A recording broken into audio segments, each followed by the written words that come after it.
मित्रो नमस्कार, मी संदीप डोंगरे. नवराष्ट्र नववार्तामध्ये आपल्या सर्वांचं मनपूर्वक स्वागत.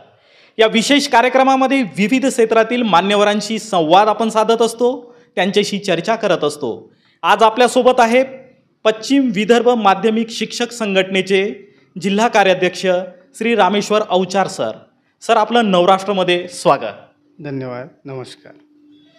सर, आपण पश्चिम विदर्भ माध्यमिक शिक्षक संघटनेशी बऱ्याच वर्षापासून जोडलेले आहात.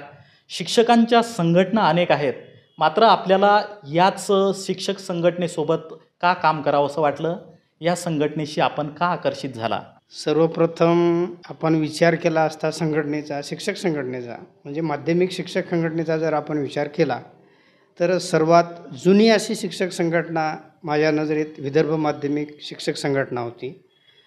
आणि ज्यावेळेस मी या क्षेत्रामध्ये आलो त्यावेळेस माननीय आमदार कोटरे सर नेतृत्व करत होते आणि त्यांच्या नेतृत्वामध्ये आपल्या जिल्ह्यामध्ये ज्यांच्याकडं पाहून मी या संघटनेमध्ये आलो ते म्हणजे आमचे मार्गदर्शक विनायक उज्जैनकर, बाळासाहेब गोटे, अविनाश पसारकर आणि मंगेश धानोरकर. ही सर्व मंडळी यांचा फार पूर्वीचा अनुभव होता आणि विशेष म्हणजे हे अभ्यासू मंडळी होती. आणि विनायक उज्जैनकर हे नाव तर असं आहे आपल्या वाशिम जिल्ह्यामध्ये की विनायक उज्जैनकर फक्त नाव काफी आहे. कारण विनायक उज्जैनकर यांच्या नावामुळं ऑफिसमध्ये केवळ नावावर कामं होतात आणि त्यांच्या चरित्र्यावर आजपर्यंत एकाही शिक्षक कर्मचाऱ्यांचा एक रुपयाही घेतलेला डाग अद्यापपर्यंत त्यांच्या जीवनामध्ये त्यांना लागला नाही. एवढं सुंदर चरित्र असलेला व्यक्ती यांच्यावर प्रेरित होऊन मी यांच्यासोबत काम करण्याची इच्छा माझ्या मनामध्ये आली. त्यासोबत बाळासाहेब गोटे होते, मंगेश धानोरकर होते, ही सर्व तज्ज्ञ मंडळी त्यांच्यासोबत होती, अभ्यासू मंडळी होती, आक्रमक होती. आणि यांनी बरेचसे शिक्षकांचे प्रश्न मार्गी लावले. विना मूल्य, कोणत्याही प्रकारचं मूल्य न घेता, शिक्षकांना त्रास न देता, शिक्षकांनी त्यांना केवळ फोनवर जरी काम सांगितलं तरी त्यांनी ते तत्परतेने पार पाडलं आणि ते काम पूर्ण केल्याशिवाय सोडलं नाही. पश्चिम विदर्भ माध्यमिक शिक्षक संघटनेच्या वतीनं मी तुम्हाला सांगतो की जिल्ह्यामध्ये तरी विनायक उज्जैनकर यांचं नाव घेतल्यानंतर कोणतं काम कार्यालयामध्ये तरी राहील असं मला वाटत नाही. कारण एकनिष्ठ व्यक्ती किंवा एकनिष्ठ नेता किंवा एकनिष्ठ कार्यकर्ता म्हणून जर कोणाकडे पाहता येईल तर तो विनायक उज्जैनकर या जिल्ह्यामध्ये आहे. सर, शिक्षकांच्या समस्या ज्या आहेत, भरपूर समस्या आहेत, अडचणी आहेत. तर आपल्या वाशिम जिल्ह्यातील शिक्षकांच्या समस्या सोडविण्याकरिता आपल्या संघटनेच्या माध्यमातून विशेष असे कोणते प्रयत्न करण्यात आलेले आहेत? आपल्या वाशिम जिल्ह्याच्या माध्यमातून जर आपण विचार केला तर आमच्या विदर्भ माध्यमिक शिक्षक संघटनेने आधी भरपूर सारे कामं केलेले आहेत. परंतु जेव्हापासून आम्ही पश्चिम विदर्भ माध्यमिक शिक्षक संघटना निर्माण केली कोटरे सरांच्या नेतृत्वाखाली, त्यावेळेसपासून आम्ही शिक्षकांच्या बिलांचे प्रश्न असतील, बिल वेळेवर 1 तारखेला झाले पाहिजे यासाठी आम्ही वेळोवेळी निवेदनं दिले.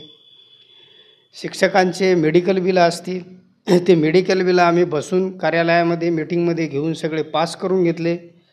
आणि त्यानंतर शिक्षकांचे कोणाचे वरिष्ठ श्रेणीचे असतील, कोणाचे पेन्शनचे प्रश्न असतील, कोणाचा GPFचा प्रश्न असेल, असे बरेचसे प्रश्न जे आमच्या संघटनेकडे आले ते आमचे विनायक उज्जैनकर सर, मंगेश धानोरकर सर आणि आम्ही सर्व एकनिष्ठ एका ताकदीने आम्ही ते प्रश्न मार्गी लावले.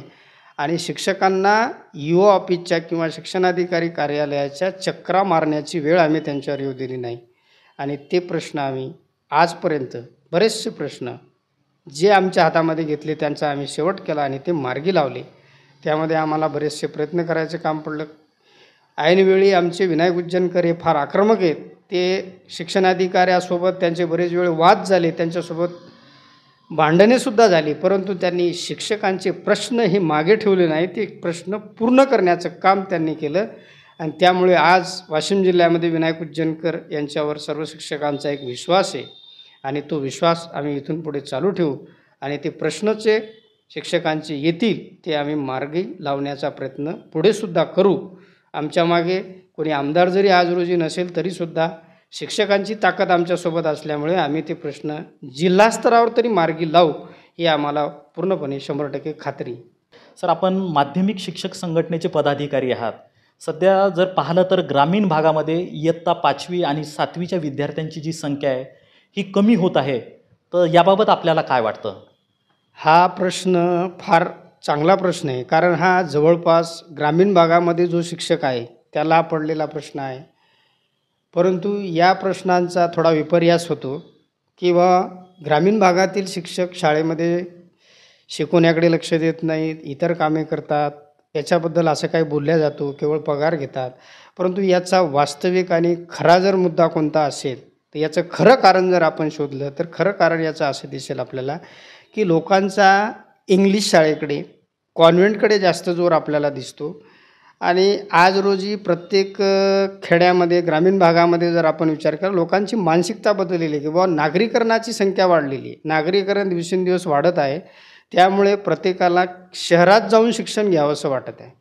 त्यामुळे बरेचसे पालक स्वतः शेती करतात, त्यांची शेती ते शहरामध्ये राहून तिथून शेती करतात, परंतु मुलांना शहरामध्ये शिकवतात. कारण ट्युशनची व्यवस्था आहे, क्लासेसची व्यवस्था आहे.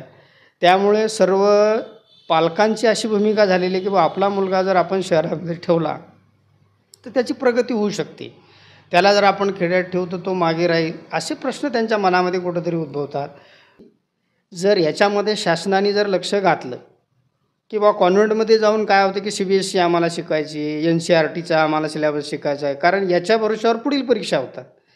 मग शासनाने जर हा सिलेबस किंवा जो आपला अभ्यासक्रम ठेवलेला आहे हा जर सार्वत्रिक ठेवला, सर्व पूर्ण देशामध्ये जर एक सिलेबस ठेवला, प्रत्येक शाळेमध्ये, कोणत्याही शाळेमध्ये जर सिलेबस जर तोच असेल, ग्रामीण भागातील असो किंवा शहरी भागातील असो, सिलेबस जर तुम्ही एक ठेवसाल, अभ्यासक्रम जर एक ठेवसाल तर विद्यार्थी कुणीकडे जाणार नाहीत. कारण त्यांना शहरामध्ये जाऊन जर 50,000 रुपयामध्ये, लाख रुपयामध्ये शिक्षण घ्यायचं असेल आणि खेड्यामध्ये जाणं फुकट मिळत असेल तोच सिलेबस, तर ते जाणार नाही. इथं कुठंतरी शासनाने लक्ष घालणं गरजेचं आहे. आणि एक शिक्षण पद्धती जर शासनाने सुरू केली तर विद्यार्थी किंवा पालक विनाकारण पैसा खर्च करणार नाहीत, त्यांना कुठं बाहेर भटकायची वेळ येणार नाही. परंतु शासन याकडे लक्ष देत नाही. शासन आपल्या स्वयंअर्थसहाय्यावर बऱ्याचशा शाळा वाटत आहे आणि ह्या शाळा वाटण्यामुळं काय होते की या जे ग्रँटेड शाळा आहेत, अनुदानित शाळा आहेत, ह्या शाळा कुठंतरी बंद पडत आहेत किंवा त्याच्यामधली विद्यार्थ्याची संख्या कमी होत आहे. याच्या मागचं कारण शासनानं समजून घेणं गरजेचं आहे. केवळ कर्मचाऱ्याला दोष न देता आपला अभ्यासक्रम, त्या विद्यार्थ्यांसाठी शाळेमध्ये सुविधा आहेत का, त्या सुविधा त्यांना मिळाल्या पाहिजे. ह्या जर सर्व सुविधा उपलब्ध करून त्या ठिकाणी देता आल्या, डिजिटल शाळा बनवता आल्या, तर कोणताही विद्यार्थी, मला असं वाटते, खेड्यातून शहरामध्ये येणार नाही. कोणत्या पालकाला असा म्हणजे शौक नाही की बा आगाऊचा पैसा त्याच्यावर खर्च करण्याचा. पण ह्या सुविधा त्यांना तिथं मिळाल्या पाहिजे. आणि मेन म्हणजे अभ्यासक्रम हा एककेंद्रित असला पाहिजे, तर विद्यार्थी इकडे तिकडे भटकणार नाही. धन्यवाद सर, आपण नवराष्ट्राशी जुळलात, आपले खूप खूप आभार. तर मित्रहो, आपल्यासोबत होते पश्चिम विदर्भ माध्यमिक शिक्षक संघटनेचे जिल्हा कार्याध्यक्ष रामेश्वर अवचार सर, ज्यांच्यासोबत आपण चर्चा केली. अशाच प्रकारे यापुढे देखील आपण विविध क्षेत्रातील मान्यवरांना भेटणार आहोत. तोपर्यंत पाहत रहा नवराष्ट्र नववार्ता. मी संदीप डोंगरे, वाशिम.